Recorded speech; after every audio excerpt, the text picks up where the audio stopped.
धर्म अगर तुम्हारे संग है तो जीवन में बड़ा से बड़ा संकट आ सकता है, लेकिन तुम कभी पराजित नहीं हो सकते। और अधर्म अगर तुम्हारे संग है तो बहुत से सुख जीवन में आ सकते हैं, लेकिन तुम्हारी जीत कभी नहीं हो सकती। पांडवों के जीवन में बड़ा से बड़ा कष्ट आया, धर्म साथ था तो जीत गए। कौरवों के जीवन में बहुत बड़े बड़े सुख आए। पांडवों को जब हराया, 12 वर्ष वनवास हुआ, 1 वर्ष अज्ञातवास हुआ, बड़े खुश हुए, हमने सब जीत लिया, हमें सब मिल गया। लेकिन कब तक के लिए मिला? कुछ समय के लिए। इसलिए धर्म को हमेशा आप अपने जीवन में रखें। बहुत त्रासनाएं पिता ने दी, प्रहलाद जी टस से मस ना हुए। ये त्रासनाएं सिर्फ प्रहलाद के जीवन में नहीं आई, हमारे आपके जीवन में भी आती रहती हैं।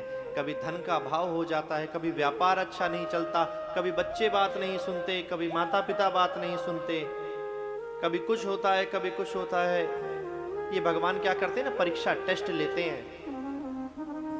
स्कूल में परीक्षा एग्जाम से पहले छोटे मोटे टेस्ट चलते रहते हैं कि बच्चे की क्या स्थिति है। उसी प्रकार से भगवान भी टेस्ट लेते हैं कि इसकी क्या सिचुएशन है, इसकी पढ़ाई कैसी चल रही है। जो पढ़ाई करने मैंने इसे भेजा है धरातल पे वही पढ़ाई कर रहा है या कुछ और पढ़ाई कर रहा है। और उस छोटे मोटे दुखों में जब हम टूट जाते हैं कि भगवान ने इतना बड़ा दुख दे दिया, हमारा ये बिगाड़ दिया, हमें वो कर दिया, तो भगवान को पता चल जाता है कि भैया इसकी पढ़ाई जो है ठीक नहीं चल रही है। ये तो कुछ और, हम कुछ और पढ़ा रहे हैं, कुछ और पढ़ रहा है। भेजा क्या पढ़ने था और पढ़ के क्या आ गया। कुछ और ना पढ़ना, जो पढ़ने भगवान ने भेजा है वही पढ़ना। संसार तो संड मार्ग की तरह पढ़ाने का कुछ और ही प्रयास करता रहेगा।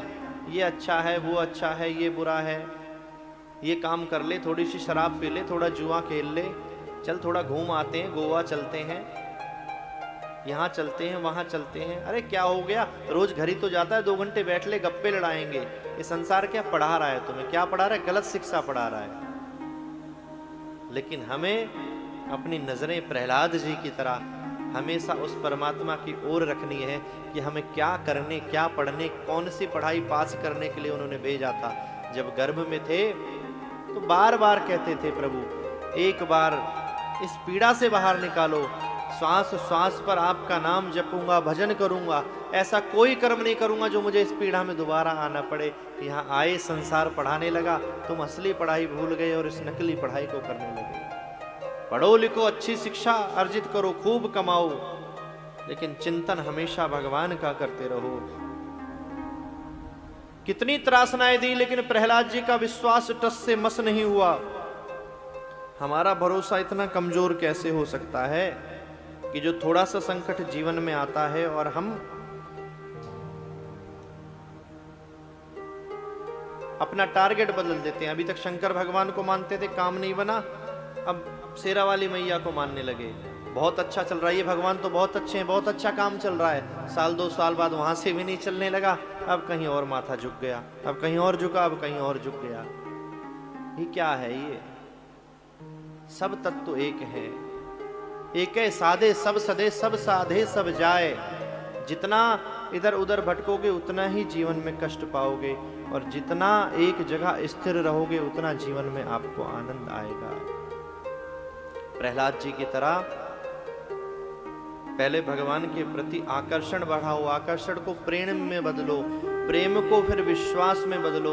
और प्रहलाद जैसा जब विश्वास हो जाए, पिताजी ने पूछा कहाँ है तेरा परमात्मा, कितने विश्वास से कह दिया, पिताजी आपने प्रश्न उल्टा पूछ लिया, कहाँ नहीं है मेरा परमात्मा। क्या ऐसा विश्वास है आप सबके अंदर? नहीं है। इसलिए वो परमात्मा अभी आते नहीं है, अभी दिखते नहीं है, हमारा काम नहीं करते, क्योंकि हमें भरोसा ही नहीं है। आप चाहें तो आपके लड्डू गोपाल आपसे बात कर सकते हैं। हमारे 1-2 शिष्य ऐसे हैं कि जिनके लड्डू गोपाल दूध प्रसाद पी जाते हैं। क्यों पी जाते हैं? क्योंकि उन्हें वह मूर्ति नहीं मानते, उन्हें ठाकुर जी मानते हैं, अपना पुत्र मानते हैं।